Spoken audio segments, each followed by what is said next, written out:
ಅಂಗೈಕ್ಯ ಪೂಜ್ಯ ಮಹಾ ಜಗದ್ಗುರು ಅಂಗಾನಂದ ಮಹಾಸ್ವಾಮಿಗಳವರ ಅಂಗೈಕ್ಯ ಸಂಸ್ಕರಣೆ ಹಾಗೂ ಧರ್ಮ ಚಿಂತನೆಗೋಷ್ಠಿ ಕಾರ್ಯಕ್ರಮವು ಜೂನ್ 30ರಂದು ಮಂಗಳವಾರ ಸಂಜೆ 7 ಗಂಟೆಗೆ ಚೆನ್ನಮ್ಮನ ಕಿತ್ತೂರು ಬಸವನಗರದ ಬೇಡಿ ರಸ್ತೆಯಲ್ಲಿರುವ ಶ್ರೀ ಗುರು ಬಸವ ಮಂಟಪದಲ್ಲಿ ನಡೆಯಿತು.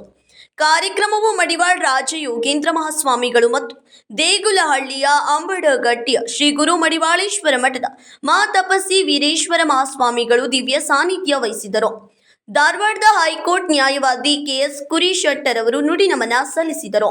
ಮುಖ್ಯ ಅತಿಥಿಗಳಾಗಿ ಶಾಸಕ ಬಾಬಾ ಸಾಹೇಬ್ ಡಿ ಪಾಟೀಲ್, ಮಾಜಿ ಶಾಸಕ ಮಹಾಂತೇಶ ದೊಡ್ಡಗೌಡರ್ ಸೇರಿದಂತೆ ವಿವಿಧ ಕ್ಷೇತ್ರಗಳ ಗಣ್ಯರು, ಸಮಾಜದ ಮುಖಂಡರು, ವೈದ್ಯರು, ಜನಪ್ರತಿನಿಧಿಗಳು ಹಾಗೂ ಸಂಘಟನೆಗಳ ಪದಾಧಿಕಾರಿಗಳು, ಸ್ಥಳೀಯರು ಉಪಸ್ಥಿತರಿದ್ದರು. ಶ್ರೀ ಗುರು ಬಸವೇಶ್ವರ ಅಭಿವೃದ್ಧಿ ಸೇವಾ ಸಂಘ, ರಾಷ್ಟ್ರೀಯ ಬಸವದಳ ತಾಲೂಕು ಘಟಕ, ಅಂಗಾಯತ ಧರ್ಮ ಮಹಾಸಭೆ, ಜಾಗತಿಕ ಲಿಂಗಾಯತ ಮಹಾಸಭೆ ಹಾಗೂ ಇನ್ನಿತರ ಬಸವಪರ ಸಂಘಟನೆಗಳು ಸಂಯುಕ್ತವಾಗಿ ಆಯೋಜನೆ ಮಾಡಿದರು.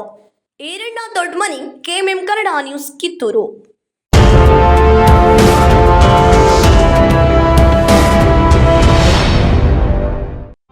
ಜಗಮಗ ಜಗಮಗ ಹೊಳೆಯುವ ಕಣ್ಣುಗಳು, ಹೃದಯದಿ ಹರುಷದ ಅಲೆಗಳು.